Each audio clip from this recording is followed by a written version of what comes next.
Hi, എല്ലാവർക്കും നല്ല നാളെ എന്ന യൂട്യൂബ് ചാനലിലേക്ക് സ്വാഗതം. അവഗണിക്കപ്പെടുമ്പോൾ ഇസ്ലാം എന്താണ് പഠിപ്പിക്കുന്നത് എന്നാണ് ഇന്നത്തെ വീഡിയോയിലൂടെ ഞാൻ പറയുന്നത്. ജീവിതത്തിൽ ഏറ്റവും വേദനിപ്പിക്കുന്ന കാര്യങ്ങളിൽ ഒന്നാണ് അവഗണന. നമ്മൾ സ്നേഹിക്കുന്നവരിൽ നിന്ന്, നമ്മൾ പ്രതീക്ഷിക്കുന്നവരിൽ നിന്ന്, ചിലപ്പോൾ സ്വന്തം കുടുംബത്തിൽ നിന്ന് പോലും അവഗണന നേരിടേണ്ടി വരാം. നമ്മൾ സംസാരിക്കുമ്പോൾ ആരും ശ്രദ്ധിക്കാതിരിക്കുക, നമ്മൾ ചെയ്യുന്ന നന്മകൾ ആരും വിലമതിക്കാതിരിക്കുക, നമ്മുടെ വികാരങ്ങൾക്ക് ഒരു വിലയും ലഭിക്കാതിരിക്കുക, ഇതെല്ലാം മനസ്സിനെ തകർക്കുന്ന അനുഭവങ്ങളാണ്. ഇത്തരം സമയങ്ങളിൽ പലരും സ്വയം ചോദിക്കും, എനിക്ക് എന്തെങ്കിലും കുറവുണ്ടോ? എന്തുകൊണ്ടാണ് എന്നെ മാത്രം ഇങ്ങനെ കാണുന്നത്? എൻ്റെ വില ഇത്രയേ ഉള്ളൂ. പക്ഷേ ഇസ്ലാം നമ്മളെ പഠിപ്പിക്കുന്നത് വളരെ വ്യത്യസ്തമായ ഒരു കാഴ്ചപ്പാടാണ്. ഇസ്ലാം പറയുന്നത് ഒരു മനുഷ്യൻ്റെ മൂല്യം മറ്റുള്ളവരുടെ അംഗീകാരത്തിലല്ല എന്നതാണ്. ഒരു മനുഷ്യൻ്റെ യഥാർത്ഥ മൂല്യം അവൻ്റെ റബ്ബിൻ്റെ മുന്നിലാണ്. ലോകം മുഴുവൻ നിങ്ങളെ മറന്നാലും നിങ്ങളെ സൃഷ്ടിച്ച അള്ളാഹു നിങ്ങളെ മറക്കില്ല. നിങ്ങളുടെ ഹൃദയത്തിലെ വേദനയും, നിങ്ങൾ പറയാതെ സൂക്ഷിക്കുന്ന കണ്ണീരും, നിങ്ങൾ അനുഭവിക്കുന്ന ഏകാന്തതയും അള്ളാഹുവിന് അറിയാം. പലപ്പോഴും നമ്മൾ മനുഷ്യരുടെ ശ്രദ്ധയാണ് തേടുന്നത്. ആരെങ്കിലും നമ്മളെ പ്രശംസിക്കണം, അംഗീകരിക്കണം, വിലമതിക്കണം എന്നാഗ്രഹിക്കുന്നു. അത് സ്വാഭാവികമാണ്. എന്നാൽ നമ്മുടെ സന്തോഷം മുഴുവൻ മനുഷ്യരുടെ അംഗീകാരത്തെ ആശ്രയിച്ചാൽ നിരാശ മാത്രമായിരിക്കും ഫലം. കാരണം മനുഷ്യരുടെ മനസ്സ് മാറിക്കൊണ്ടിരിക്കും. ഇന്ന് പ്രശംസിക്കുന്നവർ നാളെ വിമർശിച്ചേക്കാം. ഇന്ന് കൂടെ നിൽക്കുന്നവർ നാളെ അകന്നു പോയേക്കാം. പക്ഷേ അള്ളാഹുവിൻ്റെ കരുണയും സ്നേഹവും മാറുന്നില്ല. പ്രവാചകന്മാരുടെ ജീവിതം നോക്കൂ.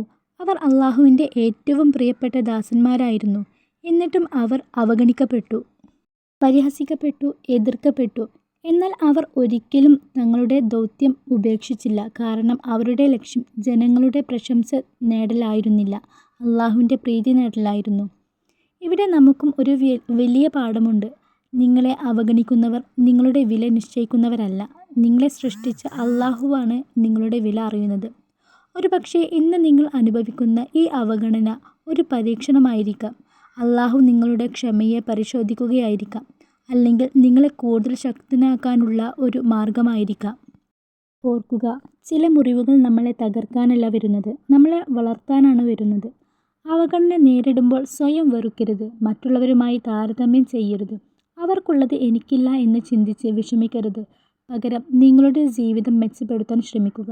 പുതിയ കാര്യങ്ങൾ പഠിക്കുക. നിങ്ങളുടെ കഴിവുകൾ വളർത്തുക. അള്ളാഹുമായുള്ള ബന്ധം കൂടുതൽ ശക്തമാക്കുക. കാരണം ചിലപ്പോൾ അള്ളാഹു ആളുകളുടെ ശ്രദ്ധയിൽ നിന്ന് നമ്മളെ മാറ്റി നിർത്തുന്നത് അവൻ്റെ ശ്രദ്ധയിലേക്ക് നമ്മളെ കൊണ്ടുവരാനാണ്. ഇന്നാരും നിങ്ങളെ ശ്രദ്ധിക്കുന്നില്ലെന്ന് തോന്നാം. പക്ഷേ നിങ്ങൾ ചെയ്യുന്ന ഓരോ നന്മയും അള്ളാഹു കാണുന്നുണ്ട്. നിങ്ങൾ പറയുന്ന ഓരോ ദുആയും അള്ളാഹു കേൾക്കുന്നുണ്ട്. നിങ്ങളുടെ ജീവിതത്തിൽ ഒരു സമയം വരും, ഇന്ന് നിങ്ങളെ അവഗണിച്ചവർ പോലും നിങ്ങളുടെ മാറ്റം കണ്ട് അത്ഭുതപ്പെടുന്ന ഒരു സമയം. എന്നാൽ ആ സമയത്തിനായി കാത്തിരിക്കുമ്പോൾ മനുഷ്യരുടെ അംഗീകാരത്തിനല്ല, അള്ളാഹുവിൻ്റെ പ്രീതിക്കു വേണ്ടി ജീവിക്കുക. കാരണം ലോകം മുഴുവൻ നിങ്ങളെ അവഗണിച്ചാലും അള്ളാഹു നിങ്ങളോടൊപ്പമുണ്ടെങ്കിൽ നിങ്ങൾ ഒരിക്കലും ഒറ്റയാളല്ല. അതിനാൽ അവഗണനയെ നിങ്ങളുടെ അവസാനമാക്കരുത്, അതിനെ നിങ്ങളുടെ പുതിയ തുടക്കമാക്കുക. അള്ളാഹുവിൽ വിശ്വസിക്കുക, ക്ഷമ കൈവിടരുത്, ദുആ തുടരുക, മുന്നോട്ട് നടക്കുക. ഇൻഷാ അല്ലാഹ് നിങ്ങൾക്ക് ഇന്ന് അനുഭവപ്പെടുന്ന വേദന നാളെ നിങ്ങളുടെ ശക്തിയായി മാറും. ഈ വീഡിയോ നിങ്ങൾക്ക് ഉപകാരപ്പെട്ടുവെങ്കിൽ ലൈക്ക് ചെയ്യാനും ഷെയർ ചെയ്യാനും സബ്സ്ക്രൈബ് ചെയ്യാനും മറക്കല്ലേ.